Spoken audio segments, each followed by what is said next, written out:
രാവിലെ എഴുന്നേറ്റ് കുറച്ച് പണികളൊക്കെ ഒതുക്കി കഴിഞ്ഞാൽ വേഗം പോയി കുളിക്കും കേട്ടോ. കല്ലൂസ് എൻ്റെ പിന്നെ കുളി ഒന്നും നടക്കില്ല. അവൻ എൻ്റെ പിന്നാലേന്ന് മാറില്ല കേട്ടോ. പിന്നെ ഞാനും കല്ലൂസ് ഒറ്റയ്ക്കുള്ളതുകൊണ്ട് അവൻ ഒറ്റയ്ക്കാക്കിയിട്ടേക്ക് ഒന്നും ചെയ്യാൻ പറ്റില്ല. അങ്ങനെ പിന്നെ നേരെ ചായ വെക്കാൻ പോയിട്ടോ. ചായ രാവിലെ തന്നെ കുടിച്ചിട്ടുണ്ടെങ്കിൽ ഒരു സുഖട്ടാവില്ല.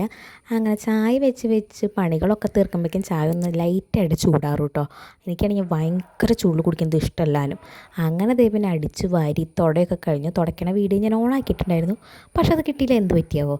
അത് കഴിഞ്ഞ് പിന്നെ ദേ അലമാര ഇങ്ങനെ മഴയായതുകൊണ്ടാണ് തോന്നുന്നു ചെറിയ ചെറിയ ഇങ്ങനെ പൂപ്പൽ പോലെ വരണം. എന്നിട്ട് അതിനൊരു മാർഗ്ഗം എന്ന് എനിക്കറിയില്ല. കുറേ തവണയായി ഞാനിങ്ങനെ തുടയ്ക്കണം നല്ലോണം. അതൊക്കെ മാറ്റി പിന്നെ ഗ്ലാസ്സൊക്കെ തുടച്ചു. അത് കഴിഞ്ഞ് വന്നപ്പോഴേക്കും ദേ നമ്മുടെ ആശാൻകുട്ടി എഴുന്നേറ്റ് വന്നിട്ട് ഇന്ന് വലിയ കുഴപ്പമില്ലാണ്ടാണ് ആൾ എഴുന്നേറ്റ് വന്നേക്കണേ. അങ്ങനെ വേഗം കൊണ്ടുപോയി ഞാൻ പല്ലൊക്കെ തേപ്പിച്ചു കേട്ടോ. പല്ല് തേപ്പിച്ചിട്ട് ആൾക്ക് ഫുഡ് കൊടുക്കാൻ കൊണ്ടുപോയി. അപ്പം ഞാൻ അപ്പം ഉണ്ടാക്കിയിട്ടുണ്ടായിരുന്നു, പക്ഷേ ആൾ അത് തിന്നില്ല. അപ്പം ഞാൻ വിചാരിച്ചു ചോറ് എടുക്കാമെന്ന് വിചാരിച്ചു. മീൻ കണ്ടപ്പോൾ ആൾ ഭയങ്കര ഹാപ്പി. അങ്ങനെ മീനൊക്കെ കൊടുത്തു, അതൊക്കെ കൂട്ടി ചോറ് കൊടുത്തു. അപ്പോൾ അത്രയുള്ള ഒരു കുട്ടി വീഡിയോ. ബായ്.